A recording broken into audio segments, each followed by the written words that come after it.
The Great Hall of Nexar Prime was filled with beings from across the galaxy. Some had scales that shimmered like liquid metal. Others floated in containment fields, their bodies made of pure energy. A few resembled insects the size of small cars, their compound eyes reflecting the blue light of the central hologram. The Galactic Assembly had gathered to decide the fate of a single world, Earth Admiral. Nathan Cole watched the proceedings from a small observation deck orbiting his home planet. He was a tall man with gray hair and deep lines around his eyes. 40 years in the military had taught him to hide his emotions. But today his hands trembled slightly as he gripped the railing. Beside him stood Dr. Linda Morrison, a woman in her 50s who had spent her entire career studying alien civilizations. She translated the flowing symbols on the screen, her voice growing quieter with each word. The Corvani Dominion votes in favor of Exile. The Crystalline Accord votes in favor. The Void Dwellers abstain but do not oppose. She paused, swallowing hard. Nathan, it's unanimous. Every single species has voted against us. The charges against humanity were displayed on the screen in 17 different languages: aggression, expansion without permission, refusal to disarm, potential threat to galactic stability. The list went on and on. Nathan remembered when humans first made contact with the Assembly, just 200 years ago. They had been so hopeful then, so excited to join a community of intelligent beings among the stars. But the Assembly had rules. Many rules. And humanity, it seemed, had broken all of them. What's the sentence? Nathan asked, though he already knew the answer. Total exile. No human vessel is permitted beyond the lunar boundary. No trade, no communication. No contact of any kind with Assembly species. Linda's voice cracked.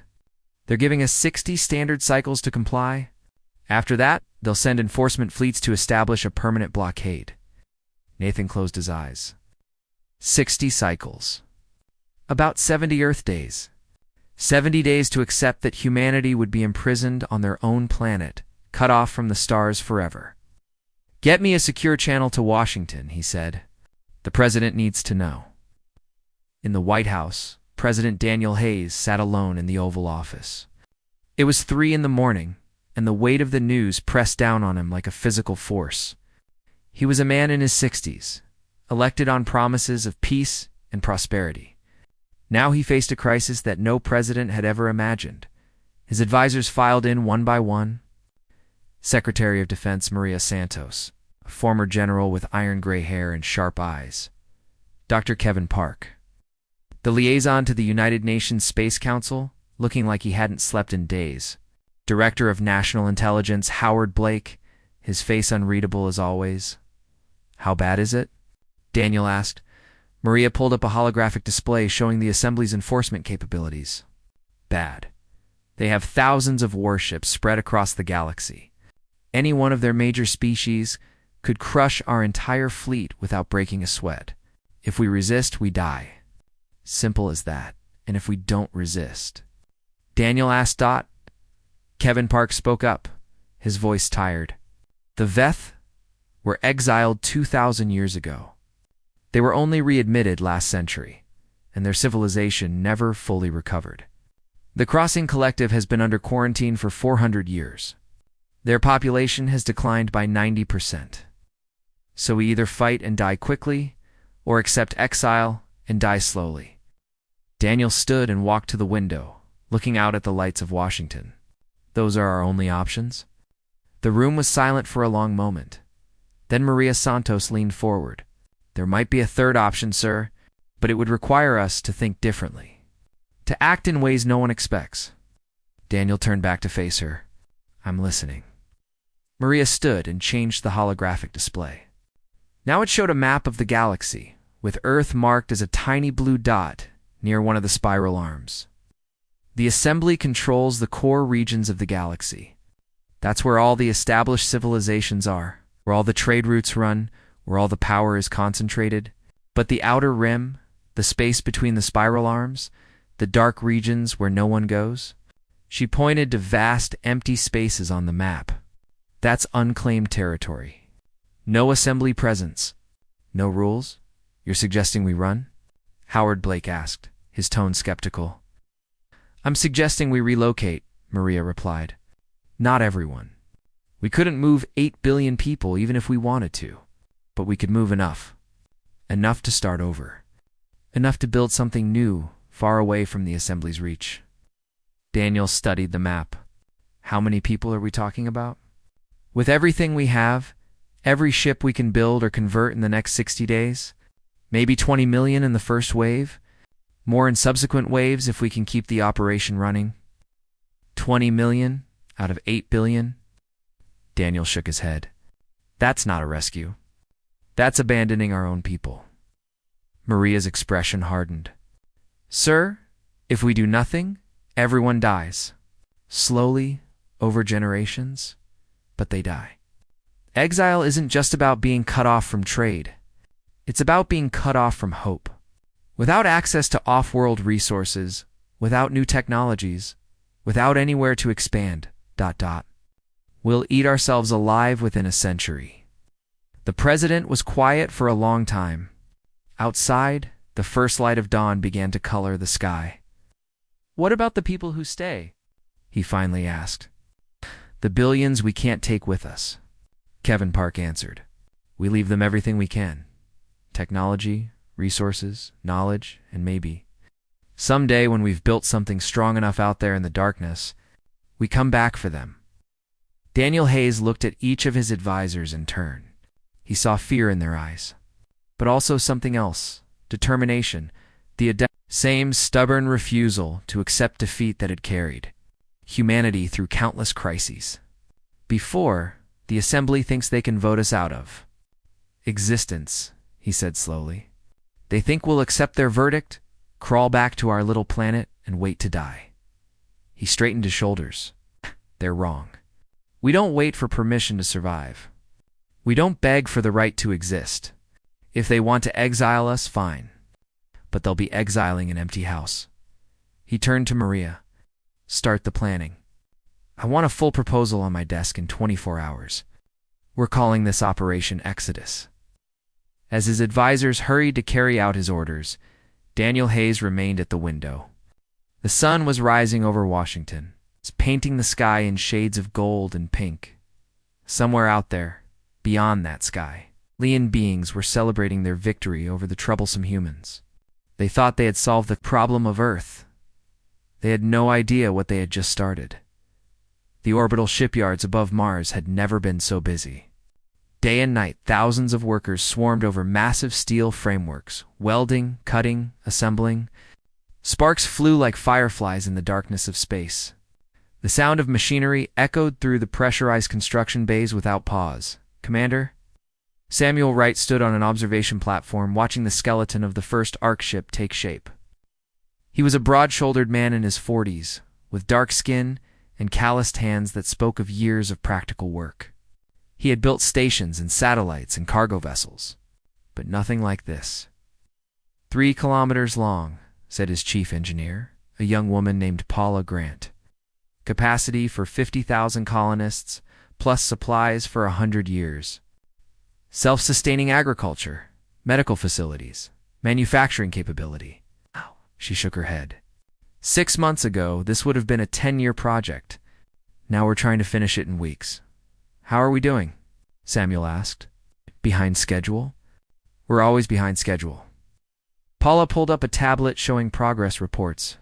But the workers know what's at stake. I've got people doing double shifts without being asked. Triple shifts, some of them. Had to order a few to go sleep before they collapsed. Samuel nodded. He understood the feeling. Sleep seemed like a luxury now, something from a world that no longer existed. Every hour spent resting was an hour not spent building, and every hour not spent building meant fewer people saved. The news had spread quickly after the president's announcement. At first there was chaos. Riots in some cities, panic buying, accusations that the government was abandoning the population. But slowly, as the details of Operation Exodus became clear, something changed. People started volunteering. Factories that had made cars started making ship components. Universities suspended classes so students could help with calculations and planning. Farmers donated seeds. Museums packed their most precious artifacts for transport. It was as if the entire human race had decided all at once to fight back against extinction on the surface of Earth. Dr. Amy Liu worked in a facility outside Shanghai that had been converted into what they called the archive.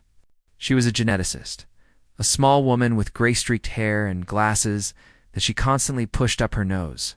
Her job was to save the memory of Earth. Every species we can find, she explained to her team of exhausted researchers. Every plant, every animal, every bacteria, DNA samples, seeds, embryos, frozen tissue. If it exists on this planet, I want a copy of it on those ships. The scale of the task was overwhelming. Earth had millions of species, and they had weeks to catalog as many as possible. Teams spread across the globe, collecting samples from rainforests and deserts, mountains and oceans. Indigenous communities shared knowledge of plants that Western science had never documented. Farmers brought seeds that had been passed down through generations. Amy kept a small vial on her desk, filled with soil from her grandmother's garden. It was her personal contribution to the archive. Billions of microorganisms in a handful of dirt. It's a tiny piece of home that would travel to the stars. But not everyone was focused on preservation. In a bunker beneath the Swiss Alps, a very different kind of meeting was taking place. General Patricia Reyes commanded Earth's Deep Space Defense Initiative, a position that officially didn't exist. She was a tall woman with silver hair cut short and eyes that seemed to see through walls. 12 of her counterparts from other nations sat around the table, representing the secret military capabilities that humanity had hidden from the Assembly's inspectors. They think we have 43 warships, Patricia said, pulling up a holographic map of the solar system. Red dots appeared in asteroid fields, lunar craters, and the thick atmosphere of Venus. The actual number is closer to 300, small, fast, and invisible to their sensors. Admiral Yuki Tanaka of the Pacific Coalition leaned forward. Even 300 ships won't matter against their enforcement fleet. We saw the projections. They could send 1,000 vessels. We're not planning to win a direct battle, Patricia replied. We're planning to make them hurt. To show them that exiling humanity has a cost. She changed the display to show projected fleet movements. When the Exodus ships leave, they'll be vulnerable. Slow, unarmed, packed with civilians. The Assembly might decide to make an example of them. If that happens, our hidden fleet strikes. Not at their main force, but at their supply lines. Their communication networks, their monitoring stations. Guerrilla warfare, said Colonel Hans Weber of the European Defense Force. In space. Exactly. We can't beat them in a fair fight. So we don't fight fair. We make them bleed for every inch. We make sure that 50 years from now, 100 years from now, when someone in the Assembly suggests going after human colonies, they remember what happened the last time they underestimated us. The meeting lasted for hours. Plans were made, resources allocated, contingencies prepared. By the end, every officer in the room understood their role. Some would escort the Exodus ships. Others would stay behind, hidden in the darkness of the solar system, waiting. Back on Mars, the first Ark ship was finally complete. They named it the Horizon, and Samuel Wright stood at the main viewport as the final systems came online. She's beautiful, Paula said quietly. Samuel nodded. The ship was ugly by any aesthetic standard, a massive cylinder bristling with antennas and solar panels and docking ports. But it represented something beautiful. Hope. How many ships total? He asked. 12 Arks. 200 mid-range colony vessels. About 1,000 support craft. Paula consulted her tablet. Current projections say we can evacuate roughly 22 million people in the first wave. 22 million. Samuel shook his head. Out of 8 billion, it's a start, Paula said. The second wave could be bigger. And the third, if we have time. Those words hung in the air between them. The Assembly's deadline was approaching fast. Every day brought new reports of alien ships massing near the outer planets, watching, waiting in Shanghai. Amy Leo sealed another container of genetic samples and added it to the massive pile waiting for transport. Her back ached, her eyes burned. She couldn't remember when she had last eaten a proper meal. A young assistant approached her with a cup of tea. "Doctor, you should rest. You've been working for 30 hours straight." Amy took the tea and sipped it gratefully. "I'll rest when we're done. When every sample is safely aboard those ships." She looked around the archive, at the thousands of containers representing millions of years of evolution. Somewhere in there was the essence of Earth itself. The memory of forests and oceans, of birds singing at dawn, and wolves howling at the moon. "We're not just saving people," she said quietly. "We're saving what it means to be from Earth. If our children's children grow up on some distant planet, they need to know where they came from, what they lost, what they're fighting to reclaim." The assistant nodded, though Amy could see he didn't fully understand. He was young. He had never known a world where the stars were forbidden, but he would learn. They all would. The first wave of ships launched on a Tuesday morning, Earth time. 20 million people in vessels of every size, from the massive arcs to converted cargo haulers, to private yachts that had been retrofitted with long-range engines. They rose from spaceports across the planet, a river of light climbing toward the stars. Captain Gregory Dunn stood on the bridge of the horizon, the first and largest of the Ark ships. He was a quiet man in his 50s, the neatly trimmed beard and the calm demeanor of someone who had spent decades in space. Behind him, his crew worked in focused silence, monitoring systems, checking coordinates, preparing for a journey that had no certain destination. "Captain," said Lieutenant Rosavega, his navigation officer, "we're approaching the lunar boundary." Gregory nodded. The lunar boundary. An invisible line in space that humanity was forbidden to cross. Beyond it lay the rest of the universe. All the wonders and dangers that the Assembly had decided humans were too dangerous to experience. All ships. "Report status," Gregory said into the fleet communication channel. One by one, the other vessels responded. Colony ships loaded with families and equipment. Research vessels carrying the accumulated knowledge of human civilization. Medical ships prepared to handle the health needs of millions. Agricultural ships with seeds and soil and animals in cryogenic storage, and scattered among them. Hidden in plain sight were the warships of Earth's secret fleet. They looked like cargo haulers and passenger transports, but their hulls concealed weapons that could tear through alien armor like paper. Patricia Reyes had positioned them carefully, ready to strike if the Assembly tried to intercept the Exodus. "We're being scanned," Rosa reported. "Assembly monitoring drones about 50,000 kilometers ahead." "Let them watch," Gregory replied. "We're not hiding anything they don't already know." That wasn't entirely true, of course. But the monitoring drones couldn't see through the false hulls of the hidden warships. Couldn't detect the military personnel mixed in with the civilian passengers. Couldn't know that humanity had prepared for the possibility of a fight. On the observation deck of the horizon, a young boy named Marcus pressed his face against the transparent wall, watching Earth grow smaller behind them. He was 8 years old, traveling with his mother and grandmother. His father had stayed behind, part of the lottery that determined who would go and who would remain. "Mom," Marcus said, "will we ever come back?" His mother, a woman named Diana, knelt beside him and took his hand.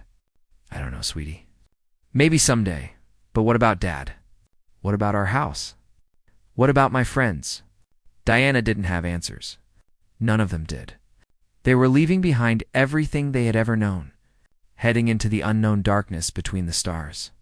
And there were no guarantees about anything. Near them stood Dr. Amy Liu, who had finally left her archive to join the Exodus. She carried a small bag containing her most precious samples, things too important to trust to the cargo holds. She had been listening to Marcus and his mother, and their conversation brought tears to her eyes. "We're going to find a new home," Amy said gently, crouching down to meet Marcus at eye level. "A whole new planet just for us. And we'll plant trees and build houses and make it beautiful." Marcus looked at her with the serious expression that only children can manage. "But it won't be Earth," no, Amy admitted. "It won't be Earth, but it will be ours. And someday, when you're grown up, maybe you'll help us come back and free Earth too." The boy seemed to consider this. Then he nodded slowly, as if accepting a responsibility he didn't fully understand. Back on Earth, President Daniel Hayes made his final broadcast to the remaining population. He stood in a studio in Washington, surrounded by cameras and technicians. Looking older than he had just weeks ago, to those who were leaving, he said, his voice steady despite the emotion in his eyes. You carry our hope with you. You are the seeds of humanity, scattered to the wind, ready to take root wherever you land. Build something good. Build something that would make us proud. He paused, gathering himself. To those who are staying, I want to be honest with you. The days ahead will be hard. The Assembly will establish their blockade, and we will be cut off from the rest of the galaxy. But we are not defeated. We are not giving up. This is still our world, our home, and no one can take that from us. Those who left will not forget us. They will build and grow and become strong. And when they are ready, they will return. I may not live to see that day. Many of us won't. But it will come. I believe that with all my heart. The broadcast ended, and Daniel Hayes sat alone in the empty studio. Outside, the last ships were lifting off, their engines leaving trails of fire across the sky. In a few hours, they would be beyond the lunar boundary, beyond the reach of Earth, beyond the life they had always known, in the command center of the Hidden Fleet. Patricia Reyes watched the exodus unfold on her tactical display. 300 warships waited in the shadows, ready to strike at the first sign of Assembly aggression. Any movement from the monitoring drones? She asked. Negative, replied her sensor officer. They're just watching, not interfering. Patricia allowed herself a small breath of relief. The Assembly was confident. They believed humanity was fleeing in defeat, scattering like frightened animals. They had no reason to attack ships that were already running away. That confidence would be their weakness. All units maintain positions, Patricia ordered. We stay hidden until the Exodus ships are safely out of range. Then we disperse to our assigned sectors. On the horizon, Captain Gregory Dunn watched the lunar boundary approach on his navigation display. In a few minutes, they would cross it. In a few minutes, they would be criminals in the eyes of the Galactic Assembly, violating the Exile decree that had condemned them. All hands. He announced over the ship's intercom, "We are about to cross the lunar boundary. From this moment forward, we are no longer citizens of a quarantined world. We are the first generation of a new humanity. Whatever comes next, remember this moment. Remember that we chose to survive." The horizon crossed the boundary. Behind it, thousands of other ships followed. The Assembly's monitoring drones recorded everything and transmitted it back to their masters, who watched with the satisfied calm of those who believed they had already won. They had no idea that they had just released humanity.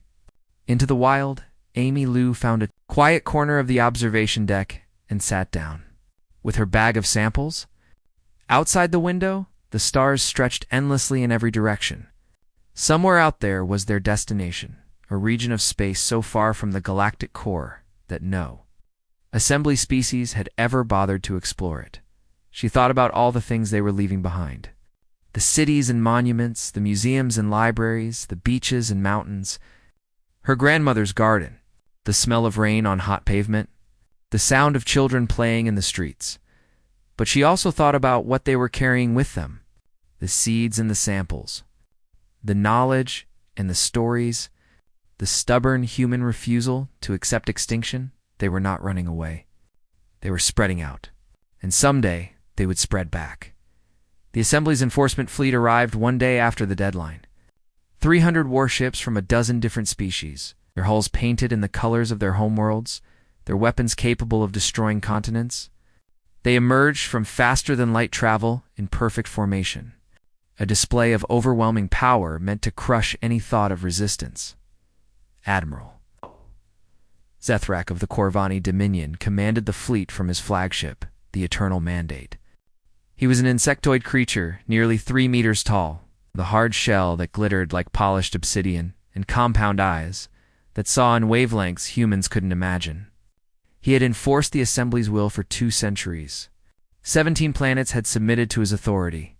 None had ever resisted. "Begin planetary scans," he ordered, settling into his command throne. "I want a complete inventory of all human assets." His sensor officers, smaller Corvani with specialized neural implants, began their work. The data that came back made Zethrak's antennae twitch with confusion. "Admiral," said his chief analyst, "the human population has decreased by approximately 94%. Their orbital infrastructure is minimal. Their industrial output has dropped to nearly nothing. And their military vessels? We detect no warships of any kind.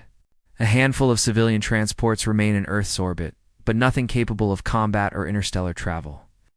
Zethrak processed this information. The humans had fled. Not just some of them, but almost all of them. They had abandoned their homeworld rather than face the Assembly's judgment. "Cowards," he said, the translator device on his chest converting his clicks and chirps into the common galactic language. They ran like prey before the predator. "Notify the Assembly that Earth has complied with the Exile decree. The human threat has been contained." But as the fleet took up positions around the solar system, establishing the quarantine boundary that would imprison Earth for generations, strange things began to happen. The first incident was small. A supply convoy carrying fuel for the enforcement fleet vanished near the asteroid belt. No distress signal, no debris, just gone. The second incident was larger. A monitoring station on one of Jupiter's moons went dark. When a patrol ship was sent to investigate, it found the station destroyed. Sensors and communications equipment melted into slag. Then the attacks became bolder. A Corvani cruiser patrolling near Saturn was ambushed by 3 small vessels that appeared out of nowhere, fired precisely targeted shots that disabled its engines, and vanished before reinforcements could arrive. The crew survived, but the ship was crippled. Zethrak studied the reports with growing unease. The humans were supposed to have fled. Their military was supposed to be non-existent. Yet someone was attacking his fleet with weapons and tactics that his analysts couldn't explain. "Find them," he ordered. "I want every asteroid, every moon, every piece of debris in this system scanned. They're hiding somewhere." But the searches found nothing. The attackers struck and disappeared like ghosts, leaving only confusion and damaged ships in their wake in the outer asteroid belt. Patricia Reyes smiled grimly as she reviewed the latest mission reports. Her hidden fleet was operating exactly as planned. Small, fast strikes that hurt the enemy without triggering a full-scale response. Hit and run. Make them bleed. "Admiral Zethrak is getting frustrated," reported her intelligence officer, a young man named Tony Chen, who had spent years studying alien communications. "He sent 3 messages to the Assembly requesting additional forces. They told him to handle it himself." "Of course they did," Patricia replied. "The Assembly doesn't care about a few lost supply ships.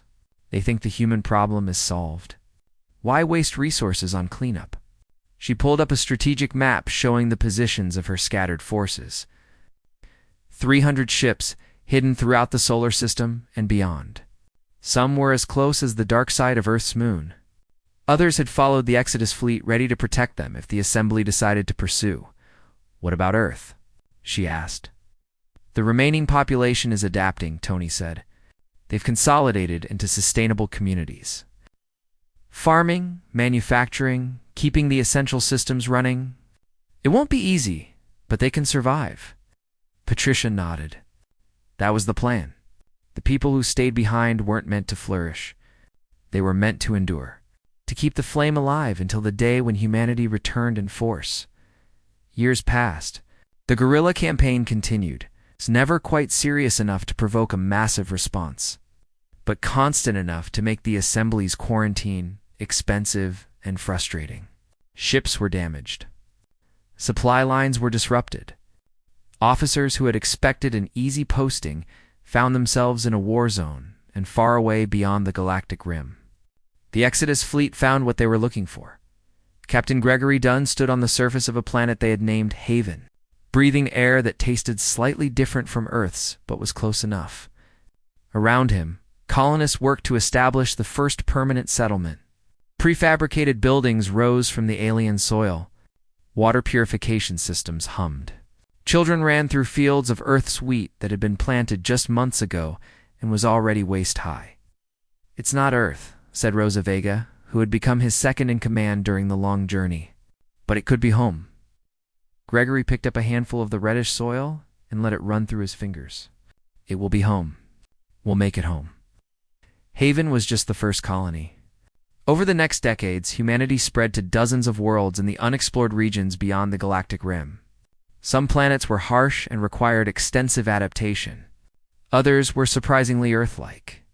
As if the universe had prepared places for humanity to grow, Dr. Amy Liu established the first genetic restoration center on a world they called New Eden, using the samples she had preserved during the Exodus. She and her team began rebuilding Earth's biodiversity. Forests grew from seeds that had traveled light years. Animals that had never existed outside Earth now roamed alien landscapes. "We're not just surviving," Amy told a gathering of colonists who had come to see the first generation of Earth animals born on another world. "We're thriving. We're becoming something new, something stronger." In the assembly's halls, the human exile was considered a closed matter. A minor species had been contained. The galaxy could move on, but there were some who noticed the strange reports from the quarantine zone. Ships that vanished, stations that went dark, and most disturbing of all, rumors of human colonies in the uncharted regions. Growing and expanding with each passing year, a young Corvani diplomat named Kethera spent her career studying the human problem. Unlike her superiors, she didn't believe the threat was contained.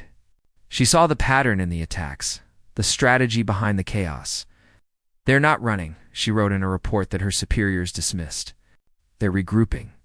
They're building. And when they're ready, they'll come back." No one listened. The assembly had voted to exile Earth, and that was the end of it. The humans were contained. The matter was closed. On Haven, a boy named Marcus, now a young M.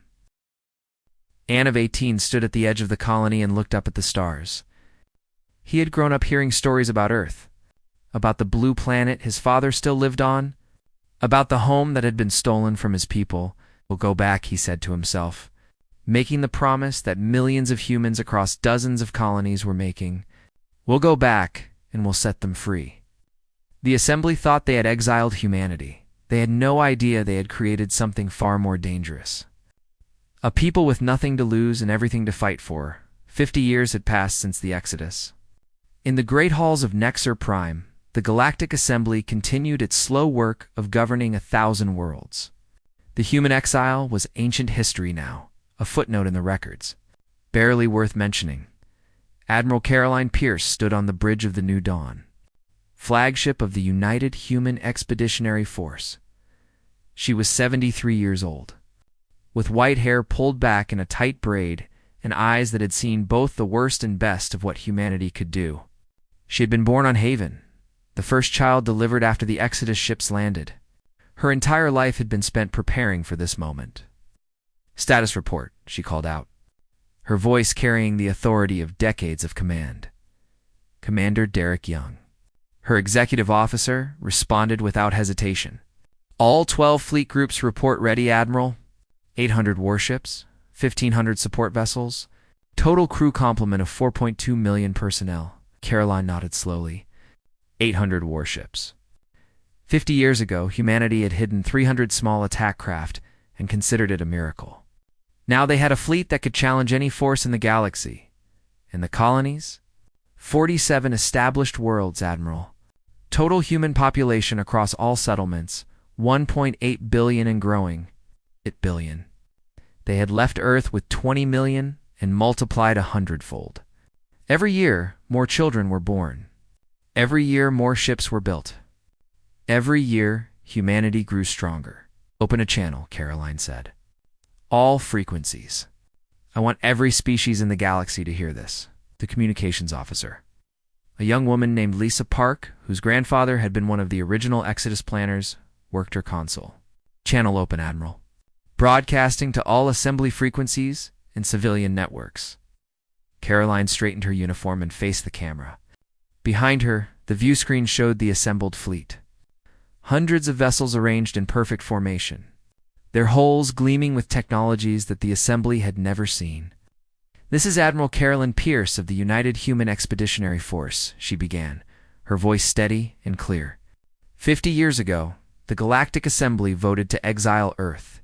You declared us unfit for civilization. You thought you could contain us, control us, forget about us. She paused, letting the words sink in. You were wrong. In the halls of Nexer Prime, representatives from 47 species watched in stunned silence.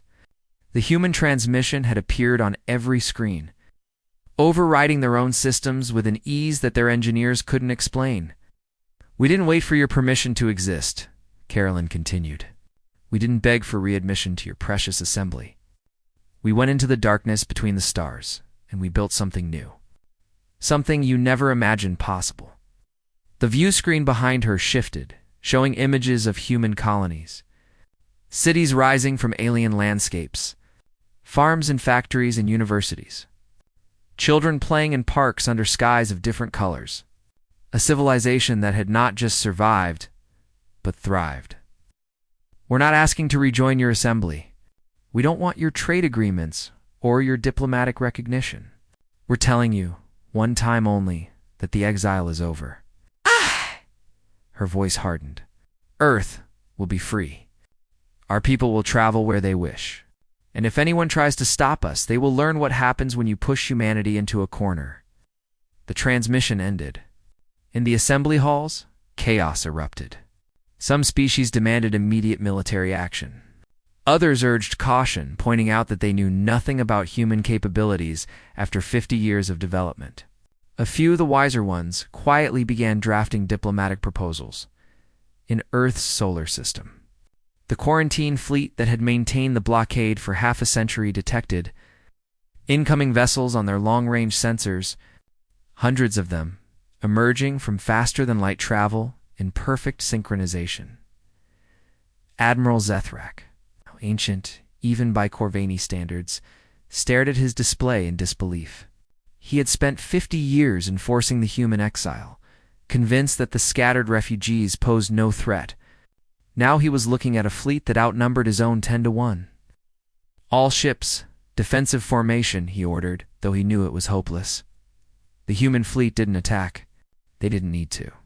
They simply took up positions around the quarantine zone, surrounding the assembly forces completely. Then they waited. A communication request appeared on Zethrak's console. He accepted it and found himself looking at a human female, her face showing the calm confidence of someone who held all the cards. "Admiral Zethrak," Carolyn Pierce said, "you have two choices. You can withdraw your forces peacefully and report to the assembly that the human exile is over, or you can fight and be destroyed. I'm giving you 1 hour to decide."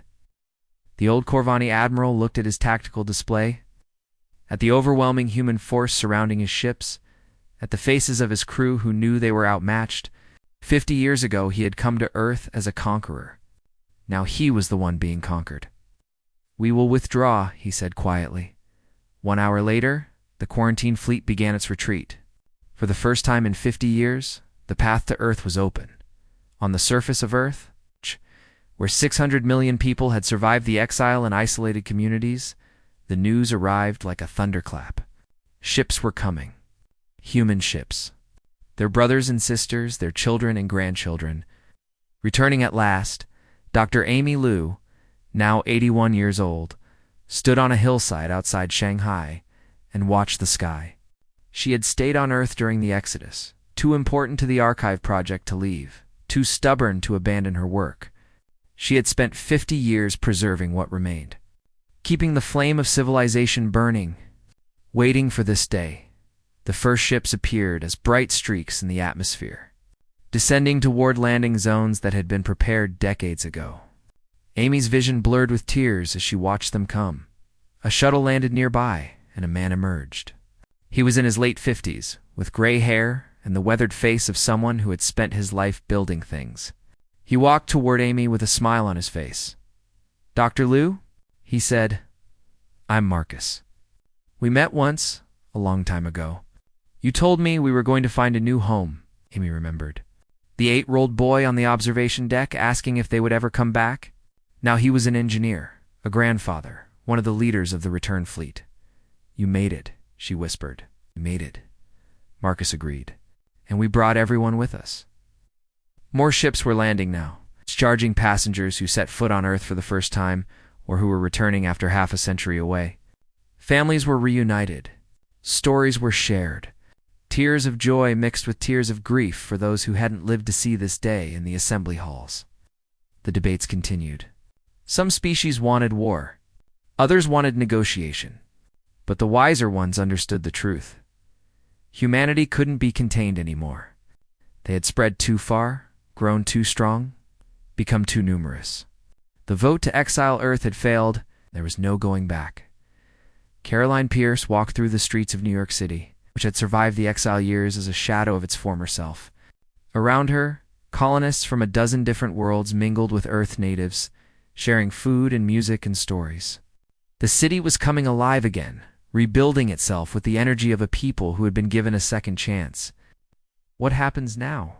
Derek Young asked, walking beside her. Caroline looked up at the sky, where human ships still filled the heavens, a constant reminder that the exile was truly over. "Now we build," she said. "Not just on Earth, but everywhere. We spread out, we grow.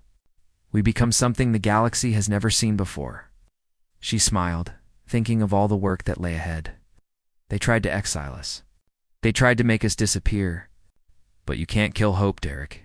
You can't contain the human spirit.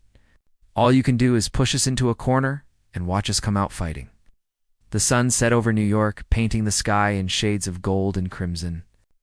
All across Earth, humans looked up at the stars. Knowing that those stars were no longer forbidden, the exile was over. The future was just beginning.